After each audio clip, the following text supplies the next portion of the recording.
Yo les bros, bienvenue sur Spatule Bro, je suis le chef et on se retrouve aujourd'hui pour notre petite review presque hebdomadaire des chapitres de One Piece. Aujourd'hui on va parler du chapitre 1333 et j'ai envie de dire un bon petit chapitre rempli d'émotions qui semble clôturer un arc qu'on pensait ne pas suivre, qu'on avait oublié qu'on était en train de suivre en fait. Je parle bien sûr de l'arc de Nico Robin, qui est un peu l'enfant démoniaque, l'enfant maudit, qui a vécu une vie très difficile avant sa rencontre avec les chapeaux de paille.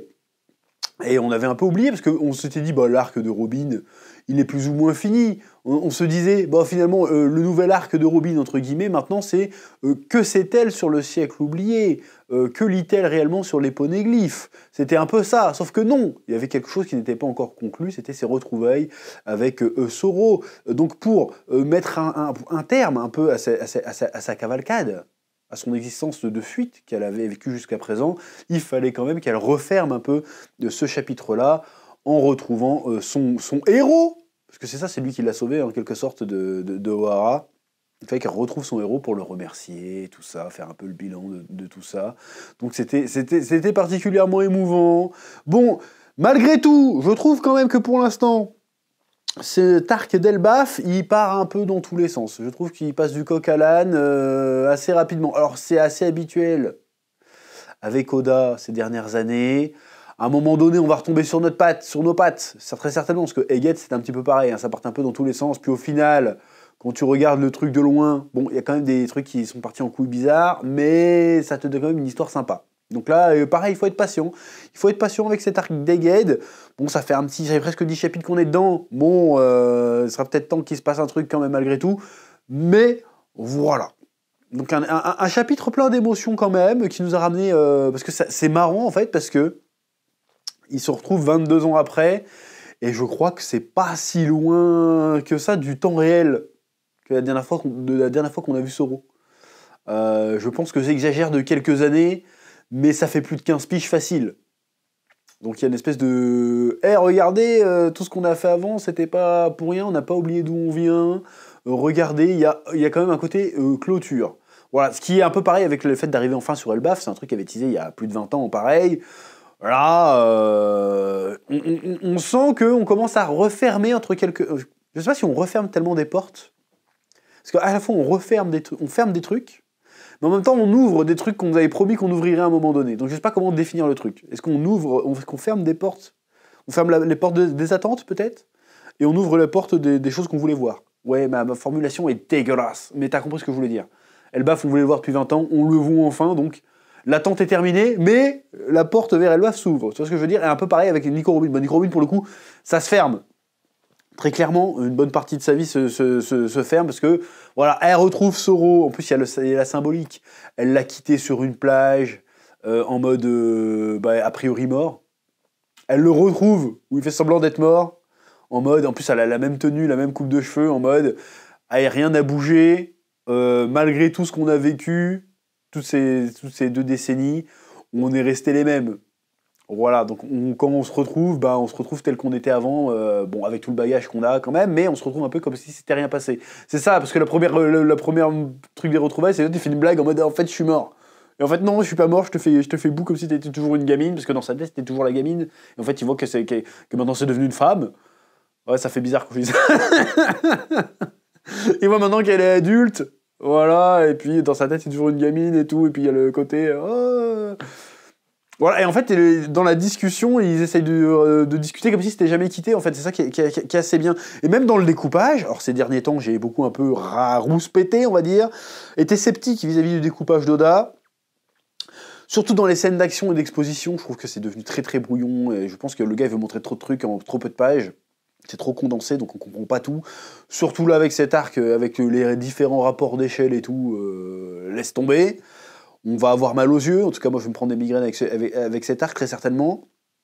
Mais force est de constater qu'il a toujours été efficace dans les moments d'émotion. Voilà, dans la mise en scène, là, ça fonctionne très très bien. La mise en scène où tu vois, du point de vue de Zoro, tu vois Robin petite, puis tu la vois grande juste après. Il y a quelque chose. Voilà, et franchement, il y a quelque chose qui passe dans le dessin qui était cool. Il y a une espèce de mélancolie, de douceur qui passe, qui fonctionne. C'est lisible, on comprend, le dialogue est assez juste. Voilà, alors que c'est ça qui est fort dans One Piece, c'est qu'il arrive à la fois à être un peu subtil, et en même temps à être gros chialade, morvonné et tout. Mais en fait, il dose. C'est-à-dire que d'abord, on va être dans la subtilité, vas-y, on balance des blagues, ça fait 20 ans qu'on s'est pas vu, on sait pas trop quoi se dire, puis finalement on discute, et puis on se raccroche le machin, puis au final, vas-y, on craque, vas-y, on est trop content de se voir, on va chialer, voilà. Tu vois ce que je veux dire? Donc la scène était très belle, qui va très certainement être chouette en animé aussi, hein, parce que là il y aura la musique, il y aura les méga flashbacks et tout, ça va durer 3 épisodes, ça va être imbitable, enfin insupportable, mais ça va être beau. Voilà, donc il y a la clôture de Zoro. Il y a aussi le côté, on découvre un peu plus le village d'Elbaf, en tout cas le village ouest d'Elbaf, avec des... Bon là c'est clairement un village viking, hein, voilà, là c'est... On peut pas faire genre, non, c'est clairement un viking, on apprend que il y a sur la géographie de l'île, un petit peu, il y a des climats particuliers qui fait que on peut utiliser tous les moyens de transport qui existent, qu'on a croisés, c'est-à-dire on peut mettre les bulles de savon apparemment, on peut mettre la lévitation de Vegapunk, on peut mettre des océonimbus, des îlonimbus, on peut tout mettre. On peut utiliser les arcs-en-ciel... voilà, donc c'est un peu l'île parfaite, c'est une espèce de presque paradisiaque cette île, miraculeuse, parce que tout est gigantesque. Donc voilà, et donc il y a un truc derrière cette île d'Elbaf, je pense qu'il y a un lore, une mythologie, un secret qui se cache derrière cette île, que je suis très curieux de découvrir. Ça a forcément un lien avec le siècle oublié, tout ça, les mecs qui vivent pendant des siècles, les géants, il y a forcément un truc. Il y a un truc sur Elbaf. Il y a un truc avec Elbaf, c'est pas juste une île des géants, il y a un truc.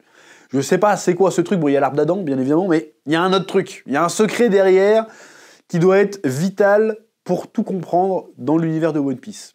Et j'ai franchement hâte de voir ce que ça va être. Parce qu'on nous a teasé cette île des géants depuis tellement longtemps que ça a forcément un rôle. C'est pas juste, non c'est des géants. Il y a forcément un truc.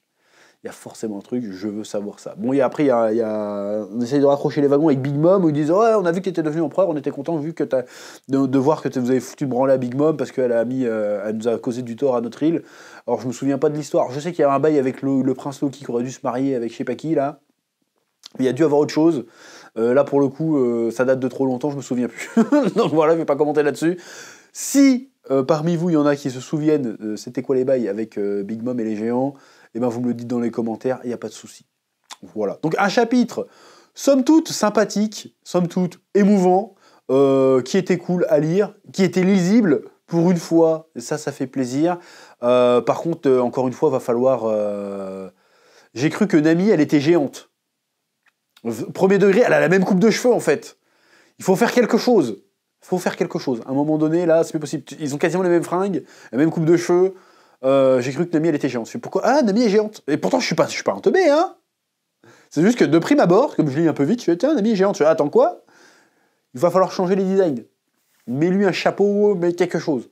C'est plus possible parce qu'après tu vois la page d'après à côté de Nico Robin, tu fais tiens, Nami elle est petite. Bah non, c'est pas Nami, c'est Bonnie en fait. Bonnet. Tu te dis oh, change les têtes un peu. T'es capable de changer les têtes. Nico Robin elle a pas la même tête que Nami. Bon, bah change les tronches un petit peu, s'il te plaît, Oda, parce que là, ça devient compliqué.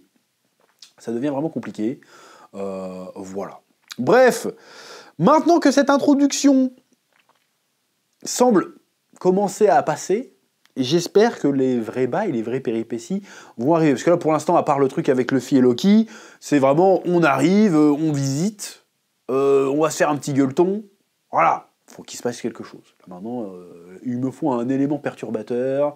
Est-ce que l'élément perturbateur, ça va être forcément Luffy qui va faire le con, qui va libérer Loki, ou est-ce que ça va être autre chose? Voilà. En tout cas, un bon petit chapitre, plein d'émotions, qui m'a fait vibrer, qui montre qu'Oda est un très bon storyteller. Voilà, c'est juste que visuellement, ces derniers temps, ça pue un peu la merde, mais la scène avec Zoro et Robin était foutrement réussie. Et voilà, reste là-dessus, c'est très bien. Voilà, c'est à peu près tout ce que j'avais à dire sur la revue de cette semaine de One Piece. Bon, pas grand chose à dire non plus, on va pas vous tenir la jambe pendant 3 quarts d'heure. Un bon chapitre plein d'émotions, réussi graphiquement, réussi scénaristiquement, qui nous a fait plaisir, qui nous a fait chialer. Voilà. Que la passion vous guide et à très bientôt sur Spatule Bro pour de nouvelles vidéos. C'est le mois de décembre donc on va charbonner, hein, tu connais les bails. Oui.